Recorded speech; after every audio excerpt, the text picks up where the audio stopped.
Whenever we hear the name Optimus, we instantly start to think about Optimus Prime. However, in today's video, we'll shed some light on another Optimus, who, just like his legendary namesake, has played an integral role in elevating the Transformers narrative to new heights and also significantly contributed to the franchise's immense popularity. Yes, guys, from the thumbnail and the title, you must have gotten the hint that in today's video, we will be exploring all about Optimus Primal and his heroics. But before we go into our explanation, we have a very small request. If you like our content, please support us by subscribing to our channel. This is a small click for you, but for us it means a lot. Thank you. Let's begin. It is now your time to lead the Maximals, Optimus. Who is Optimus Primal? Just like the Autobots and the Decepticons, their descendants, Maximals and Predacons, were also in a constant war against each other. But their battle was not fought with wheels and wings, but with claws, fangs, and primal instincts. Because unlike their ancestors, Maximals and Predacons didn't turn into vehicles. Instead, they used to transform into powerful beasts and savage creatures. The central figure in this battle is Optimus Primal, the fierce yet noble leader of the Maximals, who transforms into a mighty silverback gorilla with high durability and quick reflexes to ensure that the Predacons never achieve their goal of conquering the universe. But how did he stop them? To know that, we need to take a deep dive into all his storylines across various media, including animated series, comics, and movies. First, we're starting with the role in animated series. Optimus Primal was the lead guy in the Transformers Beast Wars animated series, which aired from 1996 to 1999. But the real story didn't start with him. The real story began with the reawakening of the Transformer aboard the Ark by the eruption of Mount St. Hilary, and humanity taking bold steps towards space exploration. The humans launched a primitive robotic spacecraft to study the outer planets in the solar system. They also attached a golden disc to the spacecraft, which stored all the information about Earth in order to represent their planet to potential extraterrestrial life. But somehow, Decepticons' leader, Megatron, obtained that disc and encoded an additional message for the future Decepticons. In the message, he ordered the future Decepticons to use the transwarp technology to return to the past and kill the inert Optimus Prime and turn the results of the Great War in their favor. Later, the disc came into the hands of the Transformers. They considered it a precious artifact and safeguarded it with maximum security. Year after year passed, and after the Autobots and the Decepticons came the Maximals and the Predacons. Most of the Maximals or Predacons had little clue regarding the disc, but the Maximal Elders were well aware of its origins. However, Megatron, the leader of the Predacons, wanted the disc, as he was on a hunt to find the most powerful crystals known as energons to empower his army, build stronger weapons, and gain the upper hand against the Maximals. Before we proceed, here's a little clarification. The Megatron that we're talking about now is not the Decepticon leader Megatron here. He is a different individual. Okay, now back to the story. So Megatron stole the golden disc along with the ship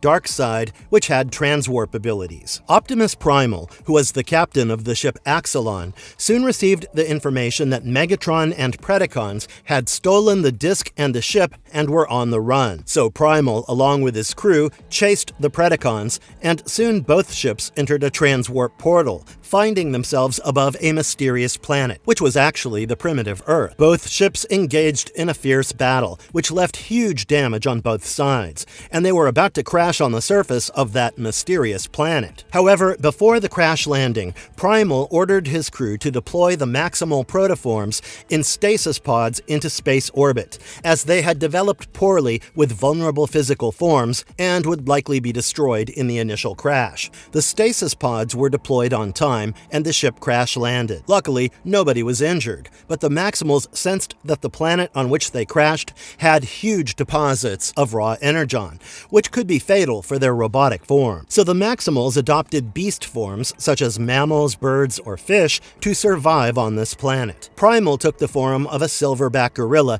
and began assessing all the other potential threats in this situation. On the other hand, the Predacons also sensed the same issue and adopted alternate beast modes based on anthropods and dinosaurs. Later, many maximal protoforms in the stasis pods started to crash land on the planet after losing their altitude. Many fell into the hands of the Predacons. The Predacons created many new members, such as Inferno and Black Arachnia, from the maximal protoforms using Predacon shells. Later, the Predacons attacked Cheetor, a member of the Maximals, and captured him. To rescue Cheetor, Primal and other Maximals fought against the Predacons, officially making the beginning of the Beast Wars. Primal and his group were able to rescue Cheetor and return to Axelon when Dinobot, an ex-Predacon, challenged Primal for the leadership of the Maximals. Dinobot was thrown out of the Predacons after he tried to challenge Megatron for the leadership role. So, to avenge his disrespect, he wanted to defeat Primal and take his members under his command to dethrone Megatron as the new Predacon leader. When Primal and Dinobot were busy fighting each other, the Predacons attacked them. In the fight, Primal saved Dinobot's life. Dinobot felt indebted to Primal for saving his life and joined the Maximals. Later, Dinobot repaid his debt when he saved Primal from a missile fired by Megatron. After numerous battles, both factions had become accustomed to the primitive Earth's ecosystem, but soon after discovering strange, unnatural sights and artifacts, Primal and his group believed that some aliens might have seeded their planet with experiments and traps, and their belief was absolutely right. Those aliens were known as Vok. The members of the Vok were a mysterious race of alien species who could easily transcend space and time with their highly advanced technological sophistication. Their technological prowess was even superior to that of the Transformers, and they often utilized Earth and other underdeveloped planets as breeding grounds for their experiments. When Inferno discovered the evidence of Vok's imminent arrival on Earth, Megatron kept the war aside for some time and joined hands with Primal to nullify Vok's threat. When Primal investigated a newly created Vok installation, he was tortured and captured by those aliens. Later, those aliens spoke to Primal in Unicron form. Why Unicron form? The aliens claimed they had no physical form, so they used to take the forms that the individual used to believe as the figure of authority. The reason to do that is probably because the individual would obediently listen to their commands without any questions. In Primal's mind and consciousness, Unicron was the highest form of figure of authority. Those aliens shared their plans of destroying the planet with Primal, as the continuous Beast Wars had completely ruined the progress of all their experiments and caused them huge losses. The Vok's true motive alarmed Primal, and he somehow escaped from their captivity and reached the ship. Upon arriving on his ship, he observed that members of the Predacons, Tarantula, and Black Arachnia were converting the stasis pods into escape ships. But he had no time for that, as the aliens had converted the planet's second moon to a planet buster, an immense cannon designed to annihilate a planet. Primal planned to crash his ship into the buster to destroy it completely and save everyone from this doom. For his safety, he planned to eject from his ship right before it would crash into the buster and get destroyed. Even though his crew objected, Primal still went ahead with it, and it worked, except for the ejection part. Primal couldn't eject from the ship because prior to his flight, Megatron tampered with the ejection commands. As a result,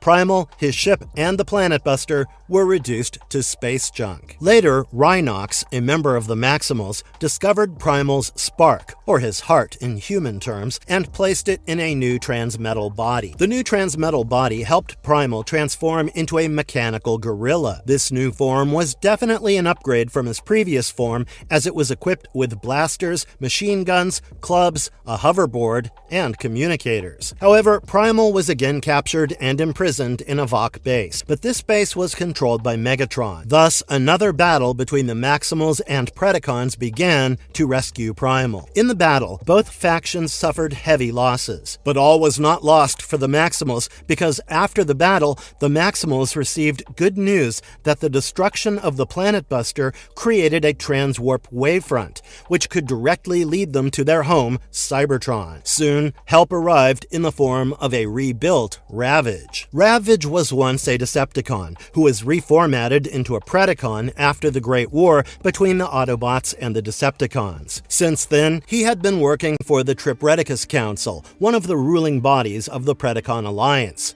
The Tripredacus Council sent Ravage to arrest Megatron, as his actions of initiating the Beast Wars had violated the Pax Cybertronia, the peace treaty between the two factions. Ravage contacted the Maximals, and Primal assisted Ravage in arresting Megatron. But Megatron still had a last trick up his sleeve.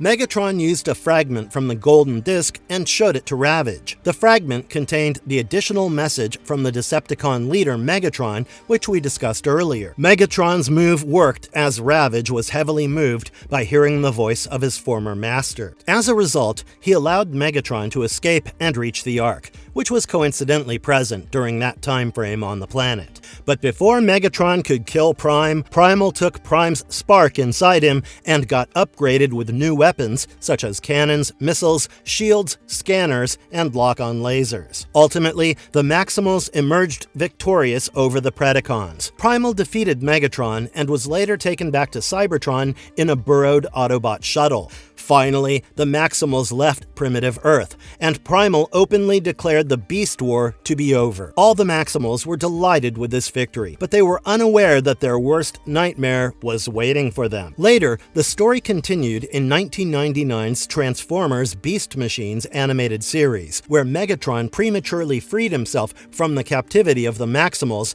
and arrived at Cybertron before them. Upon his early arrival, he transformed the planet according to his requirements and gained absolute control. When the Maximals arrived at Cybertron, they found all their people had vanished and the planet was ruled by a mindless, militaristic group known as the Vehicons. But the biggest issue that all the Maximals were facing was that they were trapped in their beast modes without any upgrades, which they gained from the Beast Wars. Luckily, they found Oracle, who was none other than the physical form of the legendary and forgotten supercomputer Vector Sigma. Oracle reformatted the Maximals into powerful techno-organic forms. The new form granted Primal with other powerful weapons such as force fields, energy blasts, and energy discs. Later, Primal and his team learned that Megatron arrived in Cybertron earlier than them and was the mastermind behind the Vehicons.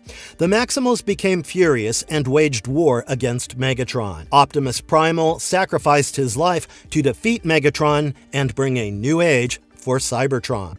But was this the end for Primal? No, because Primus, the god of the Transformers, resurrected Primal to become the leader of the Children of Primus, when Unicron started abducting Transformers from multiverses to initiate the Universe Wars. In the Japanese animated series Beast Wars 2, Optimus Primal was summoned by a Leo Jr., a Maximal from planet Gaia, to help Leo Convoy, the leader of the Maximals on planet Gaia, to destroy Majin Zarek, a notorious monster feared by the Maximals. After defeating Majin Zarek, Primal returned to primitive Earth. Apart from these, Optimus Primal was also featured in other popular Transformers animated series, such as Prime Wars Trilogy and War for Cybertron Trilogy.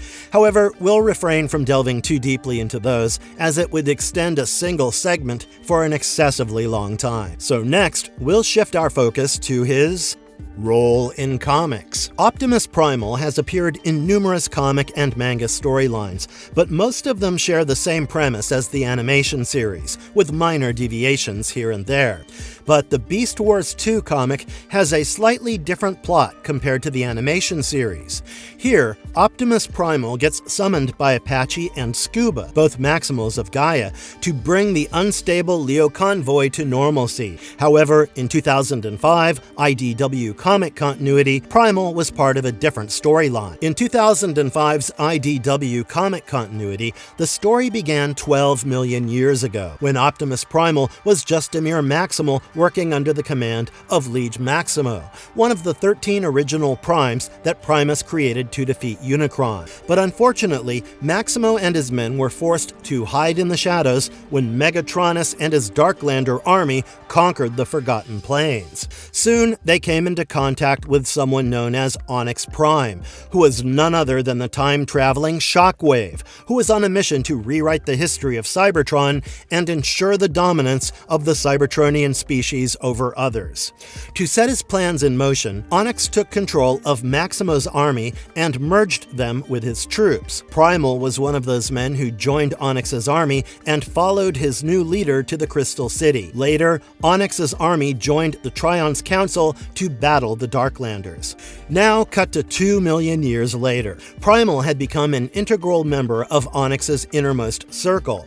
He joined Onyx on Titan Nemesis to visit Antilla, a planet that Cybertronians once tried to colonize, but now was the site of Onyx's most important weapon, Talisman. Later, Onyx shifted Talisman from the site through Axelon, but Primal and the other Maximals stayed back in Antilla. Later, intruders such as Mistress of Flame, Presidia, and Magrada visited Antilla to investigate a Cybertronian signal. Primal saw his master Onyx murder Magrada. Later, Primal was sent to Caminus, the place from where these intruders came, and locked horns against the Torchbearers, the trusted servants of the Mistress of Flame, to obtain the raw resource Ore 4. In the modern day, Primal and the Maximals returned to Cybertron and joined Onyx to attack the fallen Metrolite. After Maximo's and Shockwave's defeat, the Maximals joined Unicron, not as allies, but to fulfill Onyx's plan of destruction of every other planet except theirs. Later, inside Unicron, Primal and the other Maximals were consumed and mutated by Ore 11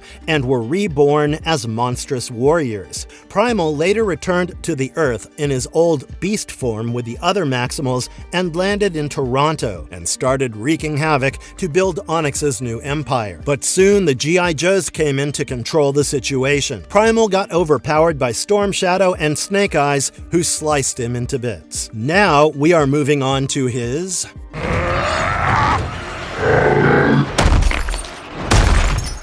role in movies. In 2023's Rise of the Beast movie, Unicron, the planet-eating transformer, deployed the Terrorcons and their leader, Scourge, to attack the Maximals to obtain the precious Transwarp Key, a device that could open portals through space and time. Unicron required the Transwarp Key to consume planets at a faster rate and therefore left no loopholes in his plans to achieve his goals. Optimus Primal, who was one of the Maximals, joined the other members of his group to fight against Scourge and Terrorcons when they appeared in their territory to steal the Transwarp Key. Amidst the battle, the Maximal leader, Apelink, named Primal as the new leader of the Maximals and also entrusted him to be the new guardian of the Transwarp Key. Apelink also sacrificed his life so that the other Maximals could escape from the planet before Unicron devoured it. After becoming the new leader of the group, Primal used the key to escape to Earth with the remaining Maximals. After their arrival on Earth, Primal immediately sought measures to keep the key out of their enemies' reach.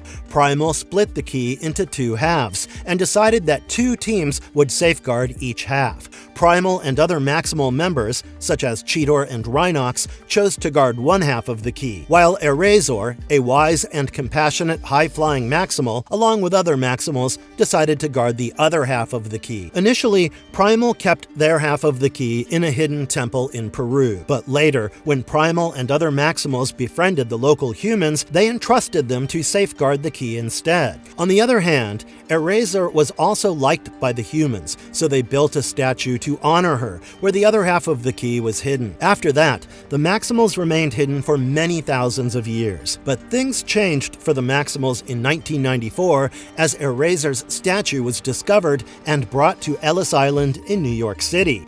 While studying the statue, Elena Wallace, the museum intern, accidentally broke it, and the half of the Transwarp Key, which was hidden inside, was revealed. The keys emitted an energy pulse, which was detected by the Autobot leader Optimus Prime, and he summoned his team to retrieve it. Why?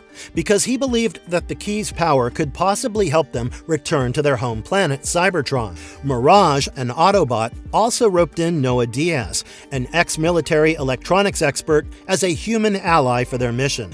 However, the Autobots' plan to gain possession of the key faced a huge challenge when Scourge and his Terrorcons also arrived at the museum, as they too sensed the key's energy pulse from the same location. A fierce battle broke out between the two factions. Both Elena and Noah also find themselves getting caught in the fight between the fearsome Transformers. Later, Scourge deactivated Bumblebee and also gained possession of half of the Transwarp key. But before he and the Terrorcons could create any more destruction, they got driven away by Eraser. Later, Eraser filled everyone in regarding the history of the Maximals and the key. Despite knowing the dangers, Optimus Prime was still adamant to find the other half of the key as a hope to return to their home. Soon, with Elena's study, they were able to deduce the location of the other half of the Transwarp key, which was at a hidden temple in Peru. They all traveled to Peru, but were again attacked by Scourge and his Terrorcons when they were on a hunt to find the other half of the key. Scourge shot a bit of Unicron's dark energy into Eraser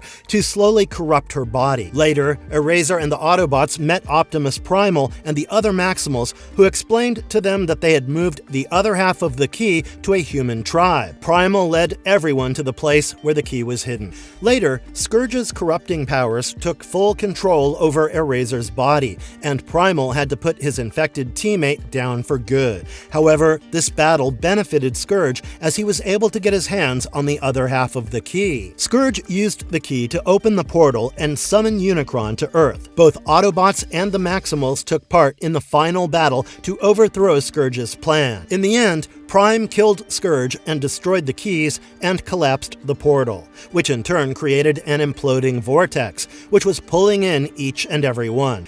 As a result, Unicron was left stranded, and the rest of the Terrorcons got sucked and destroyed in the vortex. But Primal and Noah, who was wearing Mirage's exosuit, saved Prime from getting sucked into the vortex. Even though the Autobots failed to return to their planet, they proclaimed Earth as their new home and vowed to protect it with the Maximals. Marvelous conclusion. So guys, we've reached the end of our video. But before we wrap up, we'd love to hear your thoughts. What do you think about Optimus Primal's incredible roles in different media? And do you think we should see more of him across timelines in future Transformers stories? Drop your thoughts in the comment section below and let us know if we missed any cool moments from the lore. Until then, stay sharp, stay curious, and as always, maximize.